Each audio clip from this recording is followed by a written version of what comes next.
Assalamualaikum warahmatullahi wabarakatuh. Selamat pagi anak-anakku semuanya. Selamat pagi, semangat pagi. Tolong untuk berdoa terlebih dahulu sebelum pembelajaran dimulai. Silakan berdoa dan saya akan menunggu berdoa kalian. Karena pada pagi hari ini kita akan mulai pembelajaran pendidikan agama Islam dan budi pekerti. Monggo dipersilakan untuk berdoa.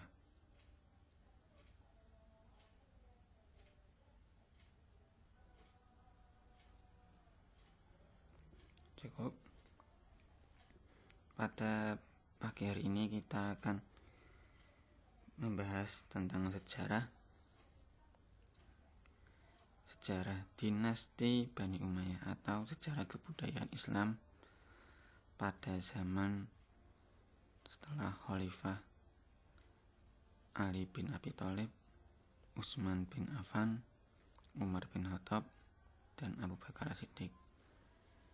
Jadi setelah Ali bin Abi Thalib itu muncul kerajaan-kerajaan, ya, dinamakan dinasti.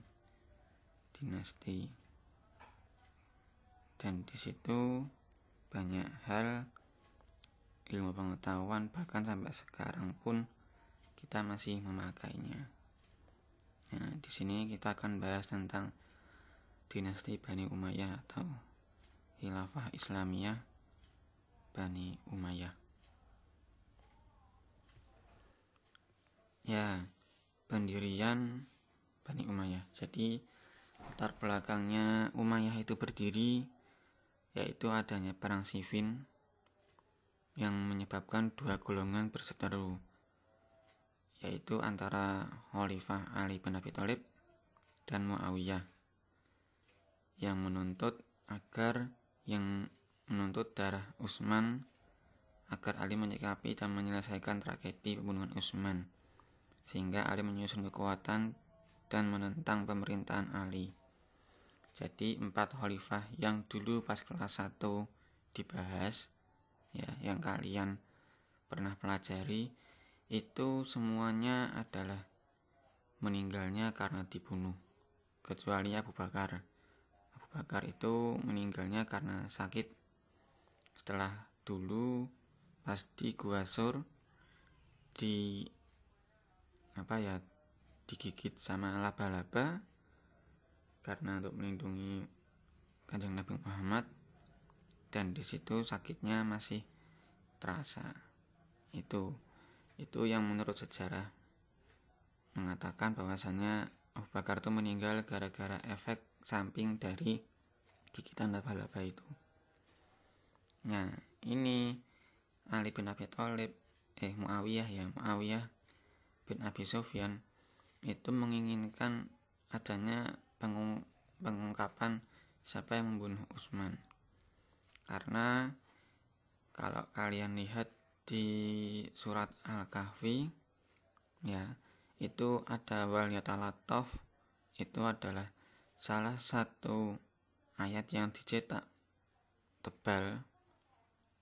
Itu ada yang mengatakan sejarahnya itu akibat Utsman bin Affan membaca surat Al-Kahfi, tiba-tiba dari jendela rumah Utsman itu ditusuk dari belakang dan tidak tahu siapa yang membunuh Utsman. Nah, di sini Muawiyah meminta kepada Ali untuk mengusut siapa yang membunuh Utsman, tapi sama Ali tidak diusut, sehingga memunculkan adanya gejolak. Nah, bahkan di perang ini saja, perang Siffin, itu mengakibatkan istrinya Ali itu berseteru dengan Ali. Ya, tuh. Terus Muawiyah bin Abi Sufyan, gubernur Syria, yang sejak awal selalu berseberangan dengan Ali dan mengharapkan kekuasaan dan memanfaatkan keadaan yang ditimbulkan oleh pembunuhan Utsman. untuk kepentingannya sendiri. Persaingan keduanya bahkan sudah terjadi sejak nenek moyang mereka, yaitu Bani Umayyah dan Bani Hashim. Tuh.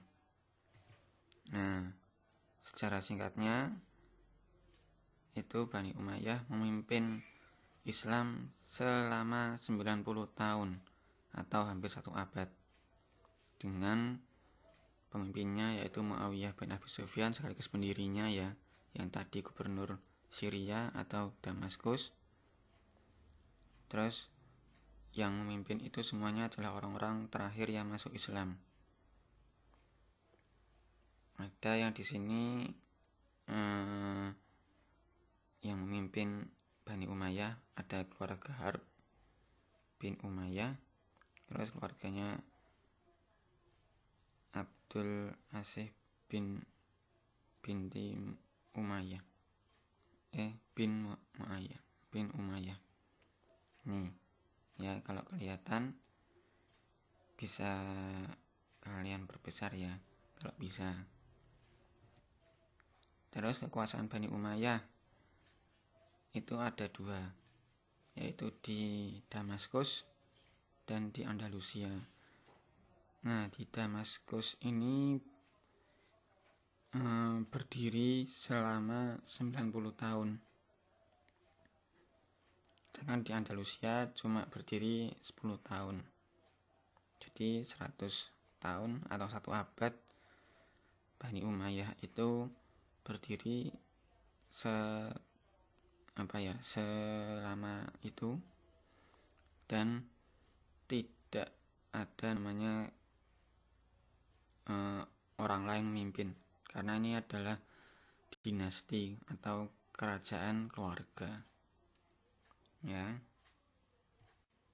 Nah, pemimpin Umayyah di Damaskus, masa kekuasaan Umayyah hampir 1 abad, yaitu tepatnya 90 tahun dengan 14 khalifah. Khalifah yang pertama yaitu Muawiyah bin Abi Sufyan, sedangkan khalifah yang terakhir adalah Marwan bin Muhammad. Ini di Damaskus. Di antara mereka ada pemimpin besar berjasa di berbagai bidang sesuai dengan kehendak zamannya.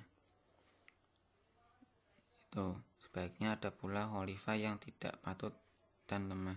Jadi 14 khalifah ini ada yang bagus, ada yang tidak bagus.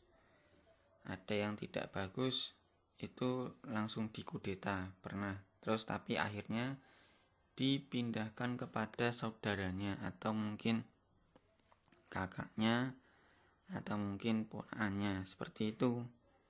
Itu yang namanya kerajaan dinasti yang menguasai Islam pada saat itu ya.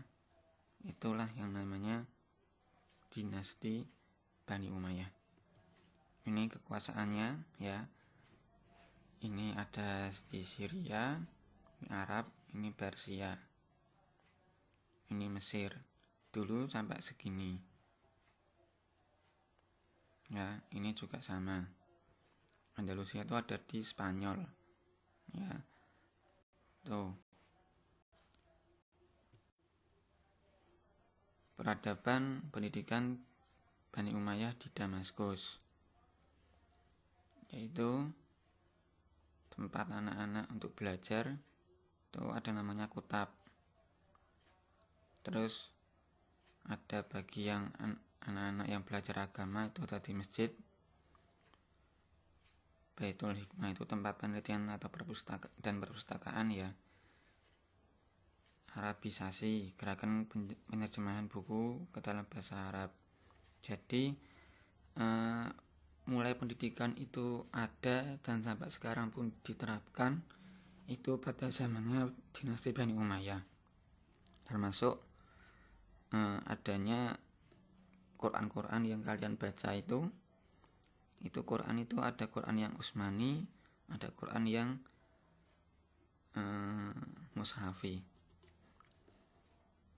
Quran Utsmani itu berarti Quran yang sudah ada namanya wakofnya, sudah ada syakalnya, itu namanya Quran Utsmani, karena di situ tempatnya di situ pada zaman Utsman itu terjadi pensyakalan, terjadi wakaf. Wakaf itu ketika Ali ini berhenti di sini, ya, itu ketika Ali. Tapi pensyakalan terus, dan di situ ada ya, ada alif. Nah, itu ketika Utsman. Terus banyaknya penelitian, bahkan di zamannya ini Bani Umayyah itu banyak ilmuwan yang sebenarnya kalian tahu siapa aja, nanti bisa dilihat di sini ya.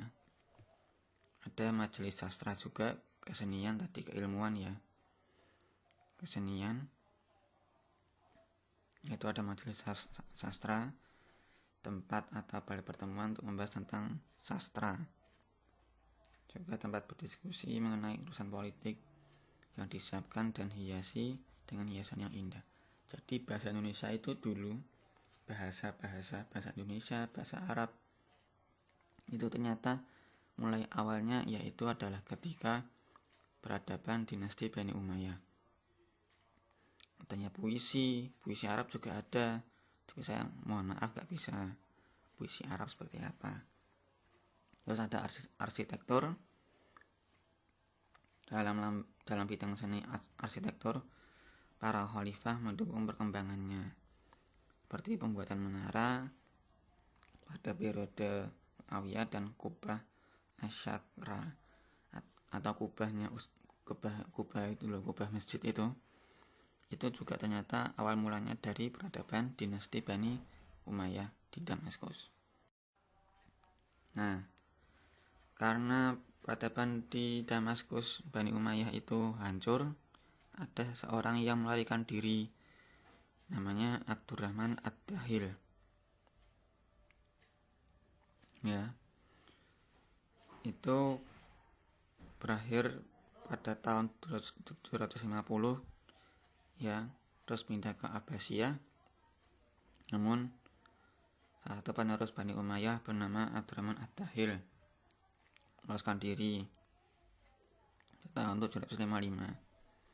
Ia lolos dari kerajaan Bani Abbasiyah dan masuk ke Spanyol. Spanyol itu ternyata dulu umat Islamnya juga banyak dan setia terhadap Bani Umayyah. Kemudian mendirikan pemerintahan sendiri, mengangkat dirinya sebagai pemimpin dengan kekuasaan di Cordoba. Ya, itu. Ini ya, di Spanyol ada Barcelona, ada Sevilla ya, Madrid juga ada. Jadi dulu itu Spanyol orang Islamnya banyak ketika di zamannya, dan bahkan Spanyol ini adalah negara Eropa pertama yang Islamnya sangat kuat ya. Di Andalusia dinasti Bani Umayyah berkembang pesat dan adanya 3 hal peradabannya, yaitu pembangunan, intelektual, dan ekonomi. Nah, ini adanya pembangunan yang pertama yaitu Al-Qasr Al-Kabir, kota satelit yang di dalamnya terdapat gedung-gedung istana megah. Terus Rushafat, istananya dikelilingi oleh taman yang di sebelah barat laut Cordova. Nah, ini dulu ini masjid, tapi sekarang dirubah menjadi gereja. Tapi bangunannya tetap kayak masjid itu. Kalau kalian lihat di film 99 Cahaya, atau mungkin di mana ya, itu ada di filmnya itu bangunannya masih berdiri kokoh sampai sekarang, dan itu atasnya itu mustaqo ya. Terus keliling-kelilingnya itu di dalamnya itu ada Bunda Maria, karena sekarang udah dirubah jadi gereja, Tapi di gambarnya Bunda Maria itu ada tulisan Allah, itu ada itu. Terus ada Al-Zahra, kota satelit di bukit pegunungan Sierra Nevada pada tahun 325 sampai 936. Nah, ketika di Andalusia itu banyak sekali namanya ilmuwan. Ada Al-Khwarizmi, ada Ibrahim Al-Fazari, ada Abu Bakar Muhammad bin Ibnu Bajjah, ada sejarawan, ada Ibnu Khaldun. Kedokteran ini adalah Abu Qasim Al-Zahrawi. Sedangkan untuk sastra Ibnu Abdul Rabit. Ekonomi itu ketika di Andalusia mengalami kemakmuran pada abad ke-9 dan abad ke-10. Di sini pada zamannya Umayyah di Andalusia itu diajarkan tentang irigasi. Gimana irigasi itu jadi akhirnya dijual belikan. Dan namanya subur. Adanya ceri, ada buah ceri, buah apel, delima, pohon kurma juga ada di sana, pisang juga ada, banyak sekali, dan bahkan sutra juga ada. Dan pada saat yang sama Spanyol memasuki fase perdagangan yang cerah lantaran hancurnya penguasaan armada Bizantium terhadap wilayah barat Laut Tengah. Beberapa kota seperti Sevilla dan Cordoba mengalami pemakmuran antara melimpahnya produksi pertanian dan perdagangan internasional. Kemundurannya dinasti Bani Umayyah di Andalusia itu apa aja? Ada 5. Konflik adanya Islam dan Kristen atau namanya perang salib. Tidak ada ideologi pemersatu, kesulitan ekonomi, tidak jelas sistem peralihan karena di sini masih mengandalkan sistem keluarga atau dinasti. Terus terpencil juga, ya, karena ada di Spanyol tidak ada perluasan wilayah. Tugas yang harus kalian kerjakan di bab dinasti Bani Umayyah yaitu buatlah mind map tentang pendirian dinasti Bani Umayyah sampai runtuhnya dinasti Bani Umayyah di Damaskus saja. Nah, kalian cari itu, ya. Kalian cari kenapa dinasti Bani Umayyah di Damaskus itu kok runtuh. Sampai tadi sudah saya jelaskan berdirinya dinasti Abbasiyah. Terus carilah salah satu khalifah dinasti Bani Umayyah yang ada di Damaskus dan carilah program kerjanya sampai akhir masa jabatannya, ya, ditulis dan diringkas. Itu saja tugas dari saya. Kalau nggak tahu mind map seperti ini, mind map nanti ada cabang-cabangnya, nanti apa aja itunya, khalifahnya siapa aja, terus dibuat seperti ini. Bisa nggak ya? Bisa toh? Jangan sampai nggak bisa. Kalian harus berjuang, harus mencoba, jangan menyerah sebelum mencoba. Seperti itu. Sekian dari saya. Apabila ada kesalahan, mohon maaf. Wassalamualaikum warahmatullahi wabarakatuh.